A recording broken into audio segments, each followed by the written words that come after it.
When I first seen him, I thought, what kind of voodoo stuff is this, you know? He walks into a round pen and in 5 minutes he's got a horse following him around like a dog. Most of us have a bag of tricks. Buck has an arsenal. I'm looking for the horse to learn how to follow and feel. That's operating on a feel. And we're friends since we were teenagers, and to see how sensitive he was to that, and I never even realized, you know, I mean, we're very dear friends, but to realize how emotional he is about what his friend went through as a kid is, I have a hard time watching that. Yeah. But it really shows you what kind of a man he is. But then to compensate, you have that footage of your foster mom, who seems wonderfully feisty. Oh, she's the best. You know, when I first, now about the time I go back to my life and go back on the road, now I know how to do these screenings and do the Q&As, because I can't watch it, because, you know, my mom, she's 88 now, and every time I see her toward the end of that, I'm bawling. And then, of course, then you have to come out and do a Q&A, and your nose is running, you've been crying, you know, and it's hard to get through it, you know. So now I just don't watch it. I just walk out, and I'm kind of hungry. I'm looking for the horse to learn how to follow and feel. That's operating on a feel. See? It's supposed to take that much. Everything you do with a horse, it's a dance. I was hearing about breaking horses. It's, man, it's stronger than. It's interesting that you'd say that, because I've had some questions sort of like that, especially when I was in New York. And some of the questions were that they said, well, you know, you're obviously a cowboy, and you're not anything like what I thought cowboys were. And I told her, I said, you know, maybe you should get out more. Because, you know, some places in the country where they really don't know, they don't even know that cowboying is a craft. It's a job, it's a profession. It's not just putting on a hat and going to some nightclub and singing karaoke, you know. There are people that don't even realize that it is a profession, and it takes years of study. And I'll tell you this, it takes a lot longer to be a really good cowboy to become one than it does to be a surgeon or any kind of a doctor, a lot longer. And it's a lot more dangerous, of course, so not only does it take more time, you might not survive the process. But people don't realize that it's something that people take a lot of pride in how they do their work. And they might have otherwise thought that a cowboy was rather unsophisticated. Well, maybe so, but I know cowboys. My brother-in-law, for one of them, he can catch a cow in the pasture that's having trouble calving, and with a pocket knife and a needle and thread, he can perform a cesarean in the pasture and save the cow and save the calf and sew up the cow just the way the veterinary would, in the middle of a pasture tied off to his saddle horse. Well, if that's unsophisticated, I'd like to know what sophisticated is. I mean, that's impressive. Hearing about breaking horses. It's, man is stronger than this big animal. We can break them down. Now I'd touch her here on the neck. I'd say, you find out this flag won't hurt you. It just blew my mind that it could be done in a way that the horse would cooperate like the people and not be scarred up and afraid. Nobody's here to hurt you. People talk about breaking a horse, which is the term we always heard in old westerns and things like that. Yeah, well, I grew up hearing that term too, but I don't think too much of it. You know, it's sure not what I do or teach people to do. But it's, you know, there's been quite an evolution in horsemanship in the last 40 years, really. And of course, all that's due to Tom Dorrance and Ray Hunt, you know, my teachers, and then what I've done so far with my life. But it's just, you know, times change, and you know, there's information out there now, and there's understanding that there wasn't before. And so when I first got started at this with Ray Hunt, there was a lot of people opposed to him because he threatened sort of what was the conventional wisdom, and that's there was a hell of a lot of male egos that were really, really damaged when Ray Hunt hit the scene.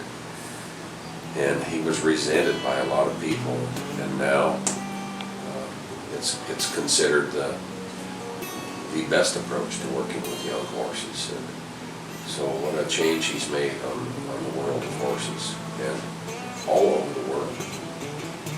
It's a profound change. And yet it was interesting toward the end of his life. He passed away a couple of years ago when he was in Texas here. They'd spend their winters near Gainesville, and he was in the hospital in Denton, and passed away on the way back to the ranch. They'd let him out of the hospital, and he never made it back home. But when I talked to him just a couple of days before he died, and even with what he did with his life, he was such a humble man. He said, "Oh," he said, "I wish I could have done more good. Wish I could have accomplished more." And I thought, what? and I told him, I said, "Well, Ray, I've been waiting around my whole life to tell you this. You're wrong." They call me Buckshot, and I'm 7 years old. He was just a very ordinary boy. I don't know if anyone already asked this, but where did you guys get all that footage, all the photos? I mean, how long did it take to get those old videos, those old reels of you when you were a child? Well, yeah, I tell you, she did some digging. I had just told her in conversation one day that years before had been on that show, What's My Line? Mm-hmm. She said, "Really?" And the next thing I knew, a few months later, she had a copy of it. And who would think? I mean, that was 42 years ago that we did that show.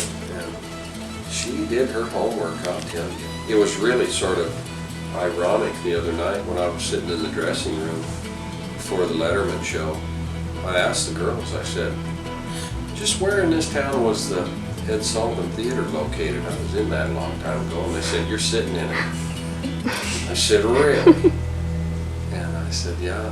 They said, "Yeah." I said, "Well, 42 years ago I was sitting here too." And they were like, "Shut up, really?" and I told Letterman that I'd been there for What's My Line when I was 7 years old, and that was that little clip that was in the documentary. It's kind of wild seeing it these years later. Do you mind if I ask a question about your brother? Because it was never talked about in the film. No, not at all. We didn't really include much about Smokey in the film, just because the point of the whole story was the horses and what I do and the people that I'm around, and just because of the fact that it had to be under 90 minutes. That was one of those things that had to be left out. But people have always asked about him, and right out of high school he joined the Coast Guard, and he was like a lot of kids that don't necessarily know what they want to do, and I did. But he joined the service, and he was in there for 25 years and had a distinguished career in the Coast Guard, and got married and raised a family, and he's retired now and lives in Wisconsin. Has a good life. And it was fun. I haven't talked to him today, but last night he and a bunch of friends went to the screening in Milwaukee last night, and he hadn't seen it before, so I'd be interested to talk to him.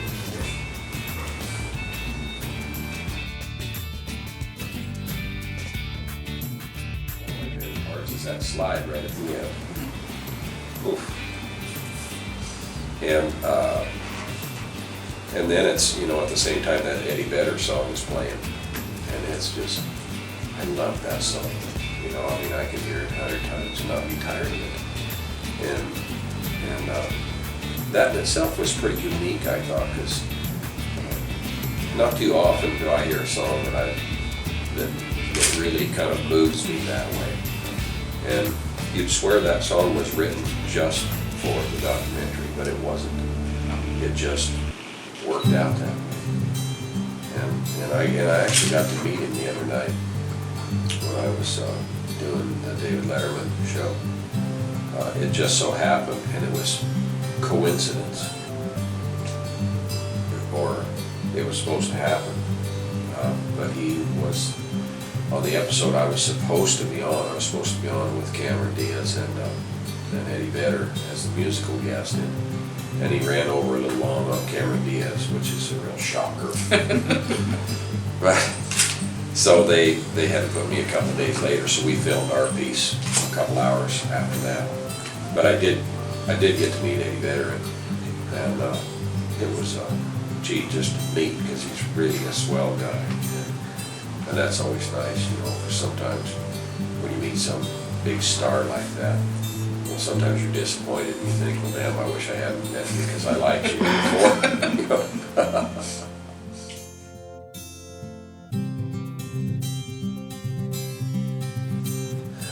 Well, for me, I'm so damn sentimental with just any of the stuff with Betsy, my mom, you know, that's the killer for me, you know.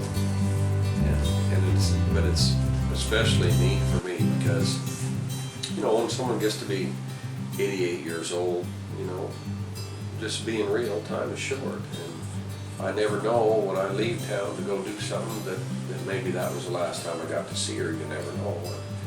But so I'm just thrilled with this documentary because I'll always have that,